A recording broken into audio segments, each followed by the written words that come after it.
कुशीनगर में आज ऐसा कांड हुआ कि जनता का खून खौल उठा। 4 दरिंदों को सलाखों के पीछे ठोक दिया गया, लेकिन सच्चाई अभी अधूरी है। कुछ खबरें ऐसी हैं जिन्हें सुनकर आप दंग रह जाएंगे। ये देखना आपके लिए जरूरी है, तो इसे तो बिल्कुल मिस मत करना। और मुठभेड़ में गोलियां चली, बदमाश गिरे, लेकिन खेल अभी खत्म नहीं हुआ। तो चलिए जानते हैं आज की वो बड़ी खबरें जो आपको हिला कर रख देंगी। कुशीनगर से बेहद शर्मनाक मामला सामने आया है। एक 60 वर्षीय बुजुर्ग ने नाबालिग लड़की से जबरन शादी की और फिर उसके साथ दुष्कर्म किया। लड़की ने बताया कि आरोपी उसे मंदिर ले गया और जबरन मांग में सिंदूर भर दिया। रास्ते में और घर जाकर भी उसने रेप किया। पीड़िता ने थाने पहुंचकर शिकायत दर्ज कराई। पुलिस ने तहरीर के आधार पर आरोपी को गिरफ्तार कर जेल भेज दिया। मामला नेबुआ नौरंगिया थाना क्षेत्र का बताया जा रहा है। पुलिस का कहना है कि घटना की गंभीरता को देखते हुए तेजी से कार्रवाई की गई।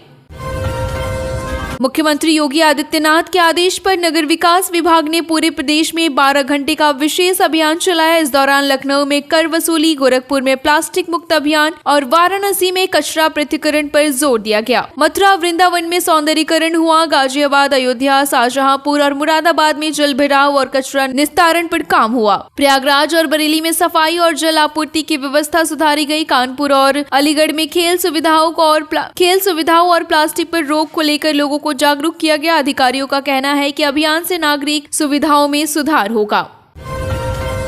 लखनऊ से बड़ी खबर है। सरकार ने आउटसोर्स कर्मचारियों का न्यूनतम पारिश्रमिक तय कर दिया। चपरासी और चौकीदार जैसे पदों पर अब न्यूनतम 20,000 रुपए मिलेंगे। डॉक्टर और इंजीनियर जैसे पदों पर न्यूनतम 40,000 रुपए तय किए गए। कर्मचारियों को 4 श्रेणियों में बांटा गया। इनमें 20, 22, 25 और 40,000 की दरें शामिल है।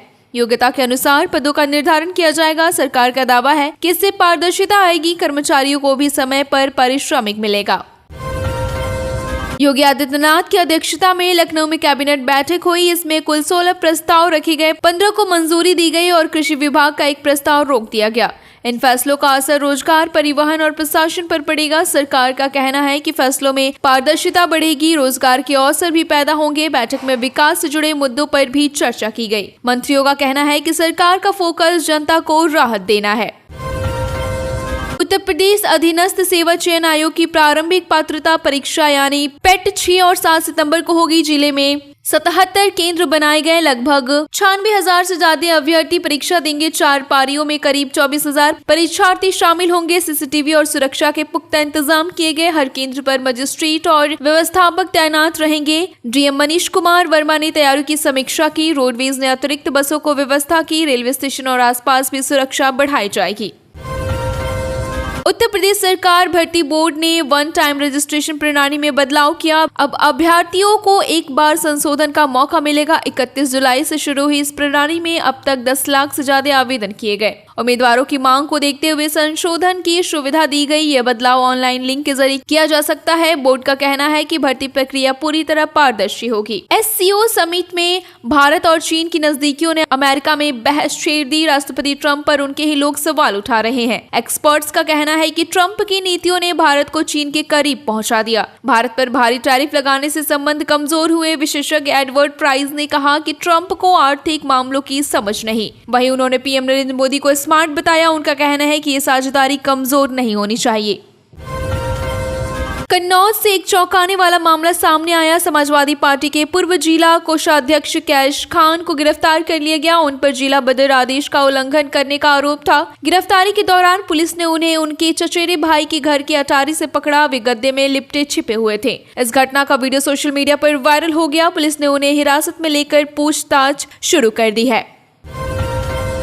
प्रयागराज जिले के बहादुरपुर ब्लॉक के पालिकरणपुर गांव में एक अनोखा मामला सामने आया। 70 वर्षीय शुकुरू को पिछले साल मृतक घोषित कर दिया गया था। इस वजह से उनकी वृद्धा पेंशन बंद हो गई थी, लेकिन डीएम मनीष वर्मा की त्वरित कार्रवाई से जांच हुई। जांच में शुकुरू को जीवित घोषित किया गया। उनकी पेंशन भी तुरंत बहाल कर दी गई। प्रशासन का कहना है कि अब ऐसी गलती दोबारा न हो, इसके लिए सतर्कता बरती जाएगी।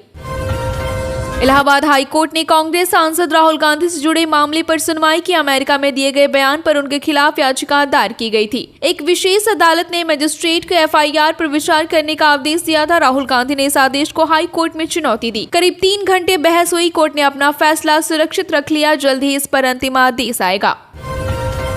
अमरोहा जिले में भाई ने बहन की बेरहमी से हत्या कर दी। आरोपी का नाम पुष्पेंद्र है। पुलिस के अनुसार वो घर से गेहूं चोरी कर बेचने जा रहा था। मां ने रोका तो उसने हमला करने की कोशिश की। बहन रेखा बीच में आई तो उसने गड़ासे से गला काट दिया। रेखा के मौके पर ही मौत हो गई। पुलिस ने आरोपी को खेत से गिरफ्तार कर लिया। शव को पोस्टमार्टम के लिए भेजा गया। अलीगढ़ जिले के दकौली गांव में महिला ने आत्महत्या करने की कोशिश की। उसका नाम अर्चना बताया गया। उसने ससुराल की पहली मंजिल से छलांग लगा दी। वजह दहेज प्रताड़ना बताई जा रही है। पति और ससुराल वाले 5 लाख रुपए और बाइक की मांग कर रहे थे। शादी को 6 साल हो चुके थे। लगातार प्रताड़ना से तंग आकर उसने ये कदम उठा लिया। अब ये वीडियो सोशल मीडिया पर वायरल हो रहा है।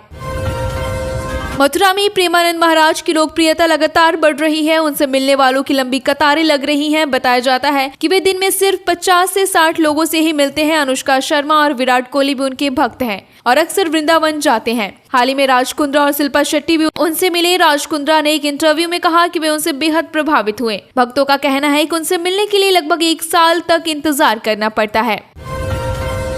कुशीनगर पुलिस ने चोरी करने वाले को गिरोह का पर्दाफाश किया। स्वाट टीम, सर्विलांस सेल और अहिरौली बाजार थाना पुलिस की संयुक्त कार्रवाई में 3 लोग पकड़े गए। इनमें गैंग का सरगना जमालुद्दीन भी शामिल है। पुलिस का कहना है कि जमालुद्दीन कई जिलों में वारदात कर चुका था। चोरी के पैसों को वो नेपाल के कसिनो में उड़ाता था। मनी लॉन्ड्रिंग के जरिए रकम खर्च की जाती थी। पुलिस ने उसके 2 सहभागियों को भी पकड़ा है। पंजाब में भारी बारिश और बाढ़ से हालात गंभीर बने हुए हैं। कई गांवों में पानी भर गया। लोग सुरक्षित जगहों पर शिफ्ट हो गए। आम आदमी पार्टी सरकार ने राहत कार्य शुरू कर दिए। मुख्यमंत्री भगवंत मान और अरविंद केजरीवाल प्रभावित इलाकों का दौरा करेंगे। वे परिवारों से मिलकर उनका हौसला बढ़ाएंगे। दिल्ली से रोजाना राहत सामग्री भेजी जाएगी। केजरीवाल ने कहा कि ये सिर्फ अभियान नहीं बल्कि मानवता की सेवा है।